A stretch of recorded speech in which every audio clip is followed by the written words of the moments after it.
디도서를 보시겠습니다. 디도서는 한 문장으로 성도를 양육하시는 하나님의 은혜라고 말씀드릴 수 있습니다.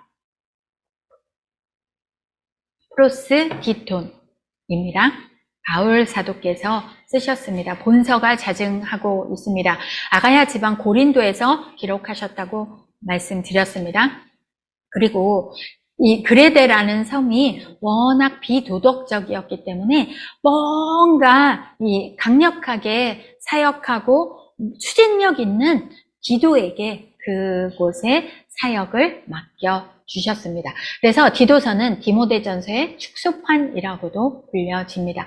디도는 공경하다라는 뜻이 있습니다. 헬라인입니다. 갈라디아서 2장 3절에 보면 그렇게 나와 있고 같은 믿음을 따라서 나의 참 아들이라고 합니다. 이 디도는 이방인 헬라인임에도 불구하고 바울과 같이 동역을 계속 해나갈 때 할례를 받지 않았습니다. 디모데에게는 할례를 받게 했지만 디도에게는 할례 받지 않게 그냥 두셨습니다. 거기에 맞는 사역을 맡기시는 동역자였기 때문입니다. 고린도 교회에 바울의 편지를 전달했고 예루살렘 교회에 헌금 모금을 수행했고 달마디아로 나중에는 사역하러 갔다는 말씀이 나옵니다. 디도의 성품은 무엇이건 교회 문제를 잘 처리하는 해결사 역할을 했던 신뢰하는 제자였습니다. 그리고 중대한 임무를 맡기면 언제든 성실하게 충성되이 믿음직스럽게 사역하는 그런 동역자였습니다. 그래서 그레데 교회에 아직도 다 완성되지 못한 부족한 일을 다 완성시키도록 일처리 능력이 탁월하기 때문에 지도력도 있기 때문에 그레데 지역에 남겨뒀던 것입니다. 그레데 지역은 그리스 본토 남방 96km 지점에 지중해상에 위치한 섬이었습니다. 이렇게 가로, 세로 이렇게 되어 있는 섬인데 기후가 좋은 그레데 섬은 게을렀고 거짓말도 잘했고 부도덕하기로 유명했습니다. 그레데 사람처럼 행동하라, 이거는 거짓말쟁이 되라, 그런 말일 만큼 오히려 비도덕적인 사람이 그레데 사람이었습니다. 교회에도 질서가 없었고 여러 문제들로 혼란했습니다. 그래서 디도를 5차 전도여정 중에 남겨두었던 것입니다. 그리고 고린도 교회에서 사역하던 사람들 편에 편지를 보냈고, 그리고 니고볼리에 갈 계획을 밝히면서 거기서 만나자는 말씀을 전하게 됩니다. 기록 목적을 보시면 그레데 교회의 조직을 재정비하도록, 그리고 교회 내의 질서를 바로잡아서 교회를 안정시키도록 그렇게 디도서를 기록했습니다. 그리고 거짓 교사들을 경계시킵니다. 할례당입니다. 디도 사역자조차도 할례 받지 않았습니다. 무엇이 사역자의 기준이고 할례 받느냐 안 받느냐가 중요한 게 아니라 그리스도의 할례, 마음의 할례, 그리고 무엇보다도 그리스도 때문에 고난받는 그 흔적이 있는 게 그게 바로 참 지도자였습니다. 그레데인의 다양한 계층의 성도들에게 선한 삶을 살도록 그리스도인으로서 생활 지침을, 바른 교훈을 전해줍니다. 그리고 디도의 리더십을 세워주기 위하여서 이렇게 디도서를 보내주었습니다. 목회자로서 성도를 지도하는 자세, 목회 지침까지도 주는 내용이 디도서입니다.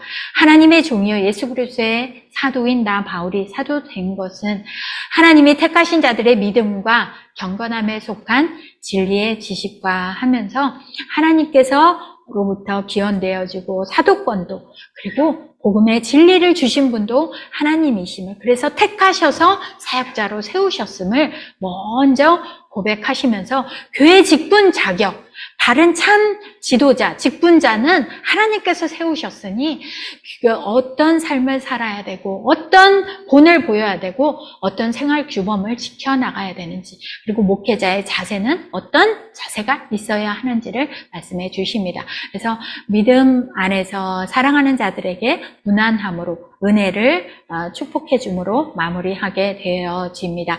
교회 질서를 세워주십니다. 성도를 양육하시는 하나님의 은혜, 이게 바로 디도서의 요약 내용입니다. 성도를 계속적으로 양육해 가시는 분은 바로 하나님의 은혜입니다. 장로의 자격부터 먼저 나옵니다. 사도된 이유를 말씀하십니다.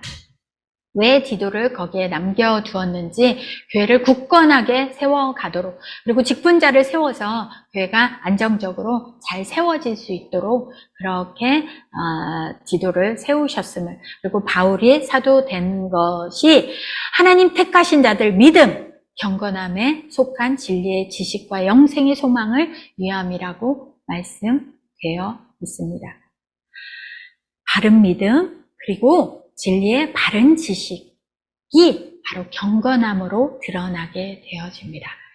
이 그레데인들은 너무나 비도덕적이고 부도덕하기 때문에 그저 가진 게 많고 뭔가 사회에 인지도가 있는 사람을 지도자가 세워서는 안 되고, 경건함의 본이 되어지고, 그래서 그 도덕적인 삶으로도 인정받고 존경받을 수 있고 교회 내에서도 인정받을 수 있는 그런 경건한 지도자를 세워야 하는 것입니다. 그리고 영원한 영생의 소망을 위하여서 그렇게 사도가 세워졌고, 그 사도가 세운 디도가 지도자로 교회에 세워졌던 것입니다. 그래서 그레데에 남겨둔 이유, 남은 일을 정리하고 장로들을 각 성마다 세울 수 있도록 그렇게 말씀을 주십니다. 남은 일이라는 것은 부족한 일을 바로 잡고 무언가 완벽하게 다 교회 사역을 하지 못한 그 부분을 채우도록 기도를 남겨두셨습니다. 감독은 하나님의 청직이라고 말씀하십니다. 그래서 감독의 자격을 쭉 말씀하시는데, 이 감독의 자격은 그냥 나중에 보시면 아시는 거니까, 장로의 역할은 감독과 동일한 직책을 수행하는 자들이고 설교도 하고 교훈도 하고 훈련도 하는 역할이라고 보시면 됩니다. 아까 디도서는 혼용해서 쓰인다고 말씀드렸습니다. 디모데서하고 디도서하고 비교한 표입니다. 거짓 교사 할레파를 경계하라는 말씀이 1장 10절부터 16절까지 나옵니다. 왜 경계시키냐면, 그래도 교인들을 엄히 다스려서 거짓 교훈을 따르지 않아야만 하고 믿음을 온전하게 해야만 했기 때문입니다. 이 그레데 섬에 바울 사도께서 오랫동안 머물면서 교회를 세운 것도 아닙니다. 그레데 교회는 먼저 세워져 있었습니다.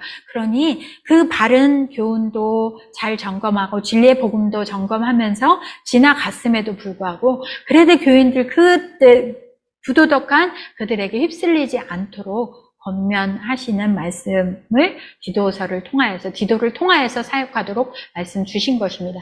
할례파 말씀을 주십니다. 이들은 더러운 이득을 취하려고 할례 받으라고 한다고 나옵니다. 가정들조차도 온통 무너뜨린다고 합니다. 왜냐하면 이익 때문입니다. 가정들도 잘못되어진 가르침으로 뭔가 이 가르침만이 참 진리라고 그렇게 속여가면서 거기에 휩싸이는 사람들이 잘못되어진 가르침에 빠질 수 있으니, 할례받지 않은 이방인 목회자, 지도를 세워서, 할례가 지도자 자격이 아니고 사역자는 경건의 모양뿐만이 아니라 경건의 능력이 있어야 되고 선한 모범이 되는 삶을 살아야 함을 기도를 통하여서 보여주는 것입니다. 그래서 잘못되어진 할례파들 엄히 꾸짖고 오히려 교인들이 믿음이 온전해질 수 있도록 바른 진리에 기반한 그런 복음을 전해서 교회를 온전히 세워가도록 말씀 주시는 것입니다. 그래서 그들은 말로는 하나님을 시인하나 행위로는 부인한다고 말씀하십니다.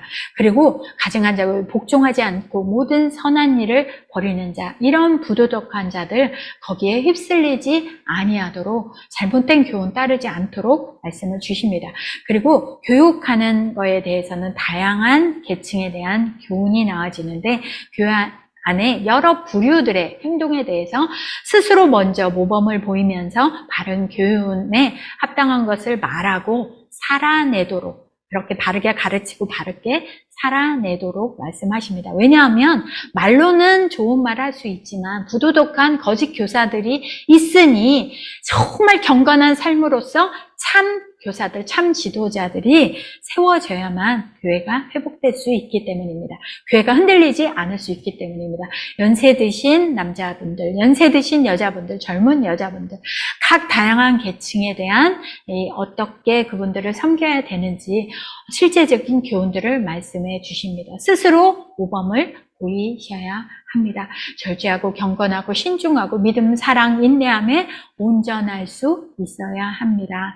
그리고 연세 드신 분은 여자로서 이거 해라 저거 해라 명령을 할 게 아니라 어떤 게 바른 그리스도인의 삶인지 어떻게 살아가야 되는 쉽게 말로 함부로 다니면서 말하고 그래서 교인들을 이간질시키고 흔들리게 하고 그런 삶이 아니라 신중하고 순전하고 집안일도 잘하고 남편에게도 복종하고 그런 경건한 모습 그런 모습을 젊은 여자들에게 권면할 수 있는 본이 되어지는 이 모습을 젊은 여자들에게 그리고 연세 드신 분은 본을 보이면서 그렇게 가르치는 선한 일에 본을 보이도록 계속 말씀을 주시는 것입니다. 종들에 관해서도 말씀 주십니다. 상전들에게 범사에 순종하라고 합니다. 늘 거짓말하고 함부로 속이고 말로만 거짓말하는 게 아니라 행동으로도 거짓말할 수 있는 그 문화에 빠져있는 사회에 만연해 있는 거기와 다르게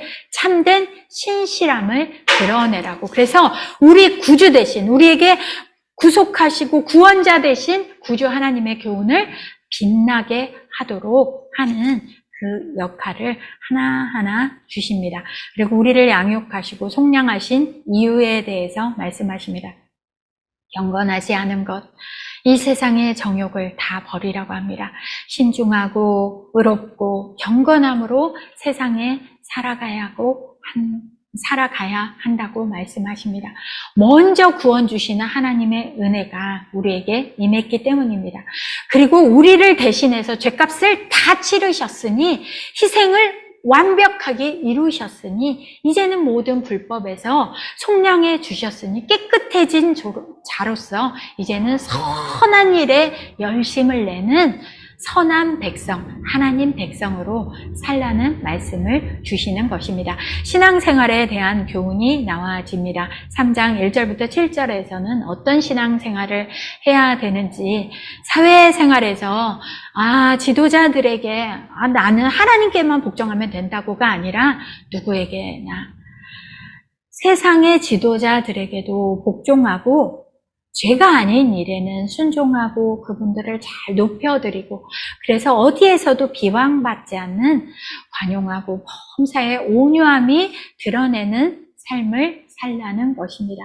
그래서 시민 정신도 오히려 교회에서부터 바른 시민 정신도 알려주고 그런 경건의 모습, 그런 선한 시민사회를 이루어갈 때 이렇게 부도덕한 그레데 지역사회조차도 변화될 수 있기 때문에 교회가 그렇게 지역사회에도 좋은 영향을 끼치도록 그런 말씀을 주십니다.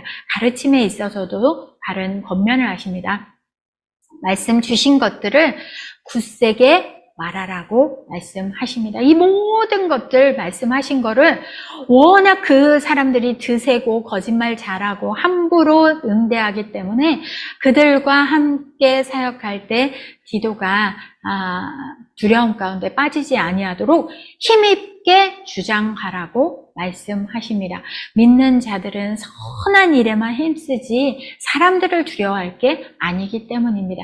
그게 바로 아름다운 모습이고 모든 교회뿐만이 아니라 세상에도 유익이 되어지기 때문입니다.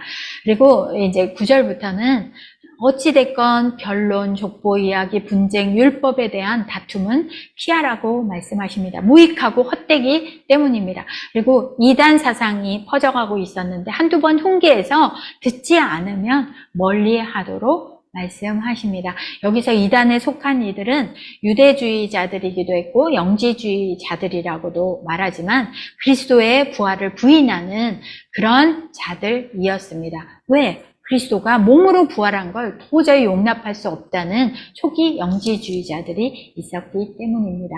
이제 마지막으로 지시와 문안 인사를 합니다. 그래서 아데마와 두기고를 먼저 보내니 급히 니고볼리로 오라고. 이제 여기에서 복음 전하는 니고볼리에서 집회하려는 그렇게 동역자로 디도를 부르는 말씀. 그러니 디도가 그레데에서 떠나면 그 교회 사역을 감당할 수 있는 아데마나 두기고를 보내면서 그렇게 연합해서 교회를 세워가는 사역을 하도록 합니다. 그래서 어찌됐건 하나님 원하시는 선한 일에 힘쓰도록 그렇게 말씀하시는데, 바울 사도께서는 니고볼리에서 디도와 함께 사역하라 했던 그 계획대로 니고볼리에 가셨는데 집시법 위반을 하셔서 결국에는 로마에 2차 투옥되시고 겨울에 순교하시게 되어지는 것입니다. 디도서를 보시면 성도를 양육하시는 하나님의 은혜가 바로 디도서입니다. 그레데 교회는 교회 조직이 체계적으로 수립되어지지 않았기 때문에 조직적으로 체계적으로 교회를 굳건하게 세우는 일이 필요해서 디도에게 사역을 맡겼고, 장로와 감독 자격 조건을 주면서 이단자들의 거짓 가르침을 경계할 수 있는 것은 바른 참 지도자들이 세워져서 복음의 정통 교리를 지키고 부도덕한 다양한 계층의 성도들에게 선한 삶의 모범을 보이고 어떻게 사는 것이 그리스도의 삶인지 그렇게 보여주고 디도의 리더십을 세워주는 말씀이 디도서였습니다. 그래서 목회자가 어떻게 교훈하고 본을 보이고 그리고 신앙생활을 교훈해야 되는지에 대해서 자세히 말씀하셨던 게 디도서였습니다.